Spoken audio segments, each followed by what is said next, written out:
We'll continue our study of politics and policy in education. In this session, we're going to take a look at local policy control and many changes that have taken place in recent years. School boards, superintendents, and increasingly mayors must implement policy made on the national and state level while balancing local policy issues and local politics. This session will explore the policy challenges for 21st century local education leaders and delve into the world of micropolitics in school systems. Local education policy in the 21st century is dramatically impacted by state and federal policy. Things like Goals 2000 under Clinton, No Child Left Behind under Bush, Race to the Top under Obama, and the Every Student Succeeds Act that was passed at the end of Obama's administration have reconfigured the relationship between federal policy and local politics. Certainly, a number of policy issues still remain under local control, such as teacher contracts and curricula. However, the overwhelming amount of time and resources are now committed to the local level to implementing federal and state access, accountability, and other reforms. And that has squeezed time and resources for developing and implementing local policy. In fact, more local systems complain that they spend too much time preparing students for state and national tests in response to federal and state policies. In the last couple of years since the pandemic, this has accelerated, especially with ESSER funding and conflicts that have trickled from national politics and nationalized the politics of education into local boardrooms. So we're going to start by talking a little bit about school boards. School boards were first established as examples of local control as the reform that would take schools out of the hands of corrupt mayors. However, after 100 years of existence as an educational reform, school boards today are often viewed as merely another of a myriad of stakeholders involved in micropolitics of the school system. Nevertheless, courts have made it clear that school boards remain the major policy platforms for what goes on in classrooms. Many board members do not know much about education, but rather they are politicians responsible for all of their constituents and often just looking to move up politically. The boards have the confusing mission of implementing federal and state policy, representing the concerns of local stakeholders, and serving as the board of directors for a professional enterprise. As a result, the effectiveness of boards varies from district to district. School boards also have the fiduciary responsibility of managing the local taxpayers' money. Where there is no mayor control, school boards often try to micromanage school operations. In other instances, school boards defer regularly to superintendents who have the educational policy and management expertise. Boards can have a positive impact on policy implementation by holding superintendents accountable, reaching out to parents, and advocating for special education and minority families. School board roles are often confused by well-meaning or crafty superintendents who want to continue to control schools and undermine boards. Superintendents can control the power and the local micropolitical environment through the control of information, through their educational expertise, and the school system of bureaucracy. Superintendents can also control local power by making themselves heard at the state level through the political system, building relations with parents, and controlling the local school and school board agenda. Whomever is in charge at the local level, the political burdens are very large.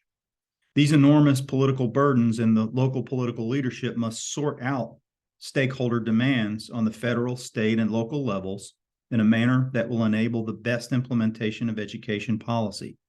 It's no wonder that the average tenure for superintendents is just a few years.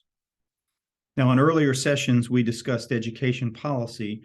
Despite all the changes from NCLB and ESSA, the local government, whether it be the mayor or the school board, is the implementer of school reforms.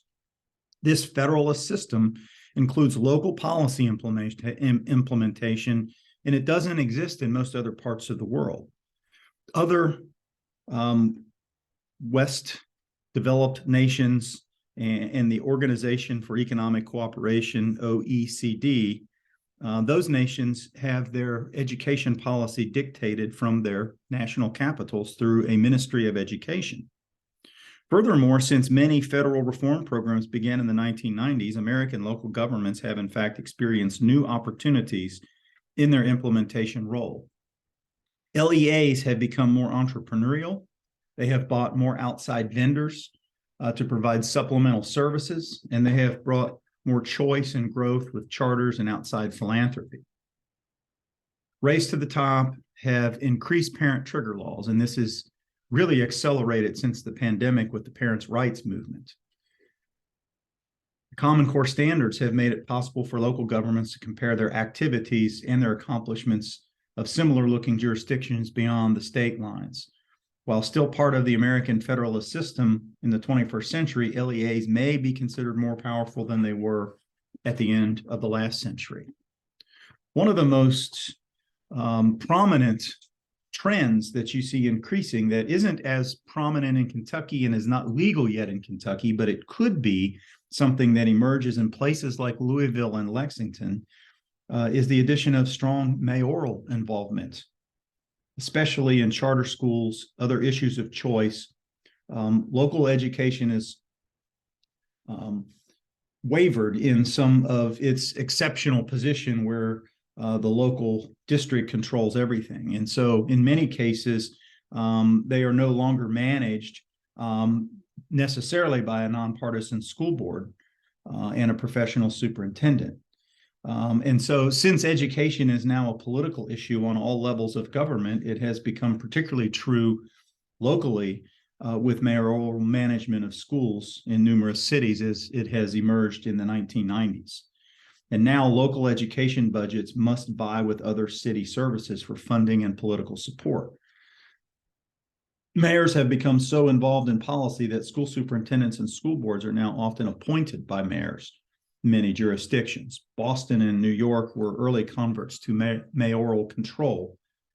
And the federal courts that order school boards to conduct busing for desegregation in the 1970s wreaked havoc in Boston and several other cities. Therefore, local politics impact policy implementation. And since then, it may be helpful to have a mayor deeply involved with the schools. This mayoral control gives a clear line of responsibility. People in the community know who to go to. There's no confusion. The mayor is the top dog. Further, mayoral appointed school boards can reduce the policy influence of special interest groups. A large benefit from mayoral control was to give school systems more local support and attention from local authorities and more political power for school systems. Mayoral control can also enable school systems to take a bolder policy initiative in some cases. Strong mayors bring the business community and other elites who have a stake in schools. They bring them into the governance. More involvement by a bigger variety of local stakeholders can lead to greater promotion of choice and charter policies as well. On the other hand, mayoral control sometimes means policy decisions are more influenced by politics when a supposedly independent board and a professional superintendent were in charge. And sometimes it limits parental and minority family participation because independent school boards could have been more accessible and easier to influence and control by policy and political elites. So this has not occurred in Kentucky, but it could be a trend to look out for. So we want to shift and talk a little bit about micropolitics and politics and power conflicts that exist even at the school level, at the micro level. Teachers, principals are often unprepared for this reality when they start their career in P-12 education. The same is true for higher education, where you're dealing with deans and other senior officials. It is at the school level that policy is implemented, and so the political dynamics in a school also become really important. Hence, in this last part, we're going to study school politics, known as micropolitics. Every stakeholder involved with the school and the system can be involved with micropolitics, including the neighborhood, parents, teachers, principals, students.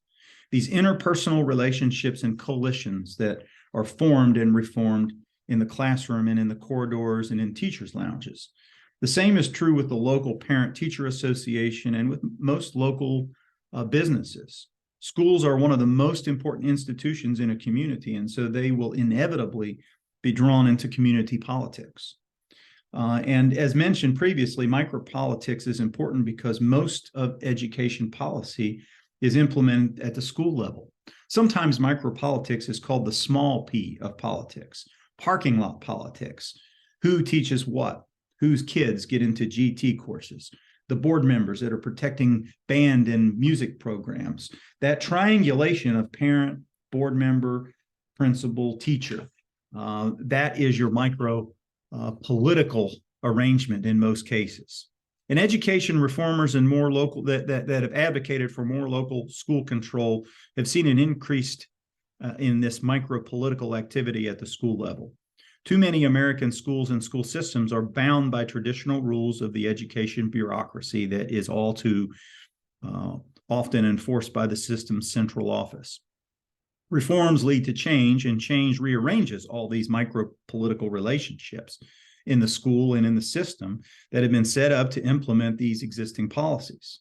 Therefore, it becomes important to map the micropolitics of a school and a school system if a leader or stakeholder wants to affect change. This is, in fact, this fact has also brought schools into the realm of macropolitics as well. Micro as the school board, legislative, federal policies are implemented at the school level. The debate in Kentucky over the retirement system a few years ago is a good example of how micropolitics and macropolitics converged around that issue. This means that in addition to micropolitics of teachers and in particular administrators of individual schools, you must deal with the impact of macro stakeholders as well. It also means that at the school level, state and local political power maneuverings can have a great impact on how policy is implemented. Malin, in his study of micropolitics, refers to the professional patron relations that occur in a school. Principals run the schools, teachers the classrooms, and parents are expected to be supportive. In some schools, parent councils are part of the games of power. We see this in Kentucky with site-based councils. In many states, parents can actually take over failing schools, and principals are formally in control, but teachers can broaden their own freedom of decision-making and make it work. For example, teachers are constantly working toward expanding control of their classrooms, and teachers often use their power over daily classroom operations to increase their own freedom of action. These games of power between principals and teachers can help or hinder the implementation of new education policies. For years, teachers and principals have shared a set of meetings, values, and relationships in schools. Both sides maintain that they are only doing what is best for students. However, teachers value their autonomy. The last few years of rapid school reforms have caused the changing of those traditional rules and a tremendous amount of strife between teachers, administrators, and school boards. Hence, teachers speak the language of survival, something we're all familiar with in our post-pandemic world. Webb, in his study of micropolitics, maintains that these micropolitical relationships are not only formal and informal, but they can also be stealth. For example, a principal may assign a teacher to a new classroom, thereby indirectly causing conflict. Stealth forms of power consist of issues that do not directly surface, but may result from a realignment of formal structures in which everyone functions. This stealth power can also be psychologically and only known to the individual utilizing some power leverage. Accountability, as utilized by administrators and states, is another way that stealth power forces teachers to implement school reform policies. This is a requirement that principals and teachers implement education reform and be accountable that gives the state that stealth power. On the other hand, teachers can also use stealth power to mitigate the impacts of education reform. In fact, in some instances, school districts and schools have found that cheating on national achievement tests in order to frustrate stealth powers of accountability, as we've seen in the case study with Michelle Reed. So while principals and teachers have formal and informal power relationships, these micro-political relationships also exist within the school board, parents, students, and the community.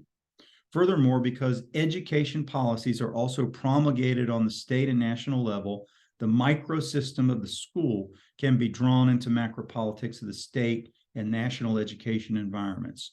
For example, internal school actions taken by various actors will often reflect constraints of school education chiefs and the freedom of movement, like teachers' unions, and those have been fought out over the state level, but also seen in the micro level at the school.